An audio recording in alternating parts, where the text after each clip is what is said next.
अच्युतं केशवं कृष्णे दामोदरं रामनारायणं जानकीवल्लभं रामनारायणं जानकीवल्लभं। जय श्री हरि विष्णु। ओम नमः शिवाय। सब द्वारन के छोड़ के आए तेरे द्वार, अब इस भान की लाडली मेरी ओर निहार। प्रिय दोस्तों, आज इस वीडियो के माध्यम से सुनेंगे कार्तिक मास महात्म कथा अध्याय 5। प्रभु मुझे सहारा है तेरा, जग के पालनहार, कार्तिक मास महात्म की कथा करो विस्तार।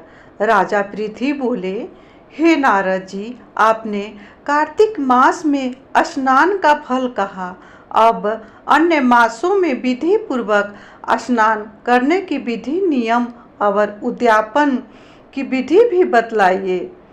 देवर्षि नारद ने कहा, हे राजन, आप भगवान विष्णु के अंश से उत्पन्न हुए हैं, अतः यह बात आपको ज्ञात ही है।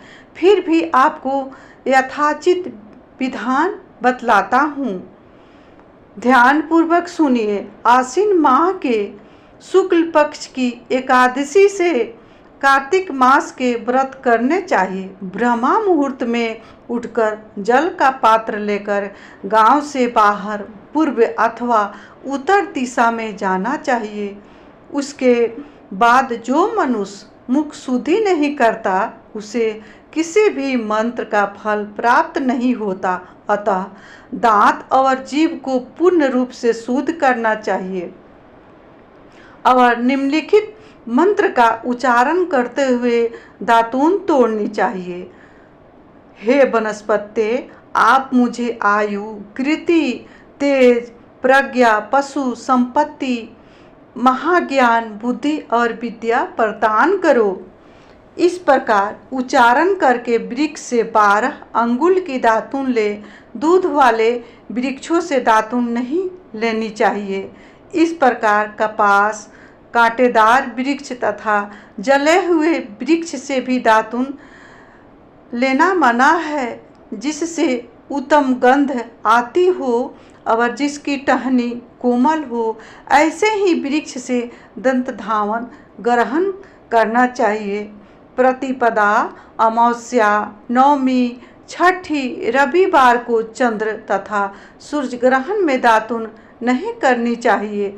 तत्पश्चात भली भांति स्नान करके फूल, माला, चंदन और पान आदि पूजा की सामग्री लेकर प्रसन्न चित्त व भक्ति पूर्वक शिवालय में जाकर सभी देवी देवताओं की अर्घ्य, आचमनीय आदि वस्तुओं से पृथक पृथक पूजा करके प्रार्थना एवं प्रणाम करना चाहिए।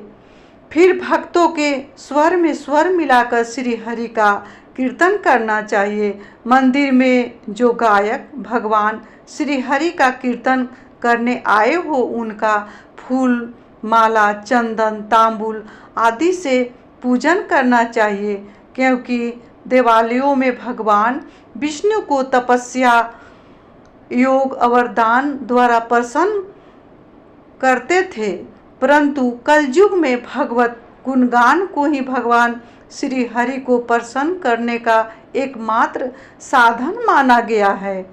नारद जी राजा पृथ्वी से बोले, हे राजन, एक बार मैंने भगवान से पूछा कि हे प्रभु, आप सबसे अधिक कहाँ निवास करते हैं?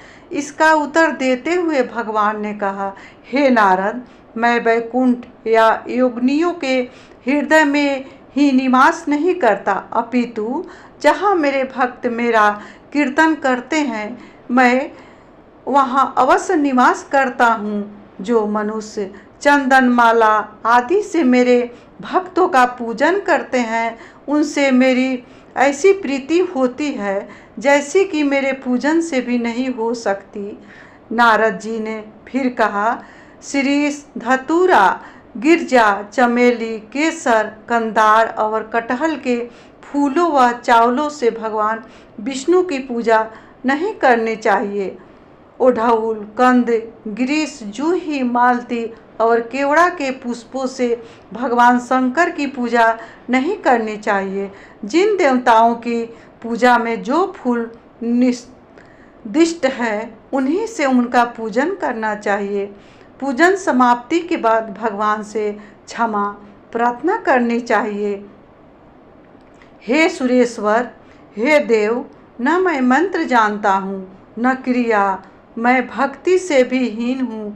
मैंने जो कुछ भी आपकी पूजा की है उसे आप प्रसन्नतापूर्वक स्वीकार करिए। आपका जो भी कुछ दिया हुआ है उसी को मैंने आपको अर्पण किया हूँ। हे सुरेश्वर, हे जगदीश्वर, मेरे पूजा को स्वीकार करिए, सफल करिए।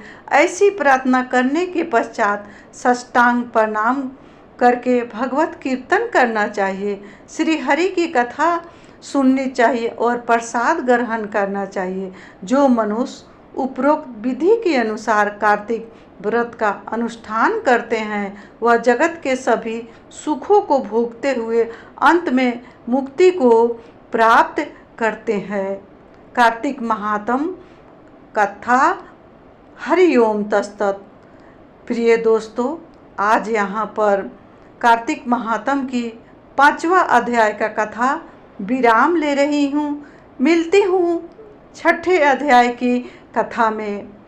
इसी के साथ मैं अपने प्रिय दोस्तों से बताना चाहती हूँ कि अगर ये मेरा वीडियो आप सभी को अच्छा लगा होगा तो प्लीज़ मेरे वीडियो को लाइक करिएगा, चैनल को सब्सक्राइब करिएगा, बेल आइकन को प्रेस करिएगा, जिससे मेरे वीडियो का न्यू नोटिफिकेशन सबसे पहले आप सभी के पास पहुँचे।